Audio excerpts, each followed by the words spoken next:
Do you ever look in the mirror and think, nothing's wrong, but nothing feels right? Your job's fine, your health's fine. On paper, life's ticking the boxes, but inside, you feel like a ghost in your own story. Not burned out, not in crisis, just flat. Like someone's hit the pause on your soul. This is flatlining. But there are no sirens, no collapse, no hospitals, just a quiet, invisible stagnation. The fire's out and no one even notices, not even you at first. You go through the motions, same coffee, same meetings, same polite smile. But there's no spark, no hunger, no edge. You're functioning, but you're not alive. This isn't depression. This is drift, the kind Napoleon Hill warned about in his book Outwitting the Devil. It's a slow slide into numbness that steals your creativity, your aliveness, and your voice. Until one day you ask yourself the dreaded question, is this it? If that hits a little too close, stick around. Because I'm going to show you 3 ways to jolt yourself back to life. 3 hacks to get you back to the full colour, full voltage, full you. This isn't about motivation. This is about remembering who you really are. Let's go. Hack number 1. Disrupt your pattern. You want to break the flat line? Break the pattern. Look, nothing changes if nothing changes. Your brain is smart, painfully smart. It craves efficiency. So it loops the same thoughts, the same routines, the same routes until you're basically living a déjà vu version of your own life. If you want to wake up, you need to shock the system.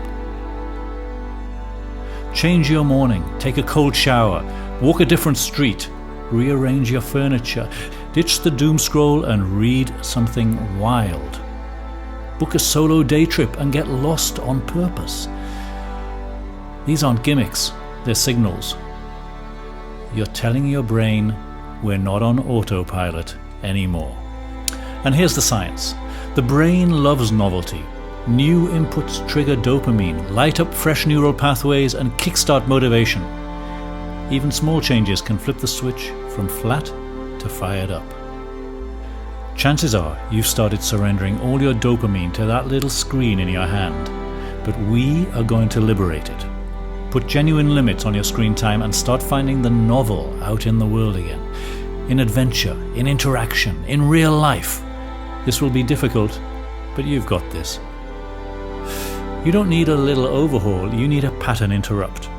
Start here and the system starts to reboot. Hack number 2. Say yes to one wild thing. Remember, flatlining doesn't come from failure. It comes from too many safe choices.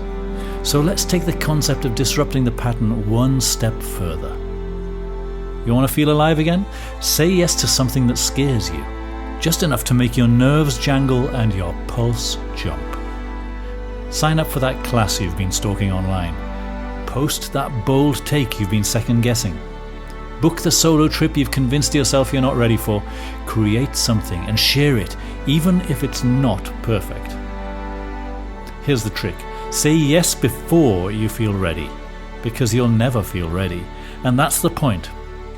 I still remember the time I said yes to holding my first voice workshop at a party at a co-working space I was at 7 years ago. People knew I'd been a singer, and they kept asking me, hassling me to teach. I wasn't prepared, and believe me, I felt huge resistance. I just wanted to stay in the background, tag along, and play it safe, really. I'd taught voice one-on-one before, but not in a group situation. But that one yes cracked something open. It reminded me what it feels like to be in it. Risk, sweat, heartbeat, all rolling me through the experience. And that energy that I felt in the moment was palpable. The participants had a great time and stretched themselves too. So remember, flatlining isn't just a lack of energy, it's a lack of edge. And aliveness lives just outside your comfort zone. It's been waiting for you. Hack number 3. Reconnect to purpose. Flatlining doesn't mean you're lost. It usually means you've just forgotten something. Not necessarily your schedule or even your goals, but your why. Because purpose isn't something you find on a mountaintop. Purpose is remembered. It sits deep, and we lose touch with it when we get caught in the shallows, when the superficial, the transient, hijacks our consciousness. So let's remind ourselves of what purpose is. It's what lit you up before life got loud, before the deadlines, the scrolling, the expectations. And when that purpose gets buried, so does your energy. So go back to your roots. Journal. Take a walk without your phone. Talk to your past self, the one who actually had vision, had vigor. And ask, what mattered before I started playing it safe? What did I love when no one else was watching? You don't need a grand vision right now. You just need the spark that connects you to your deeper path. Because when you plug back into purpose, even a flicker of it, the power gets turned back on. That's how you remember who you are. That's how you wake up the soul. So, let this be the moment when you stop waiting and you start reclaiming. Because the best time to come alive is right now. Not tomorrow, not when you're ready, and not when things are perfect. Now. So, take a breath and remember who you really are. You're not here to flatline. You are here to set the world on fire. Go for it.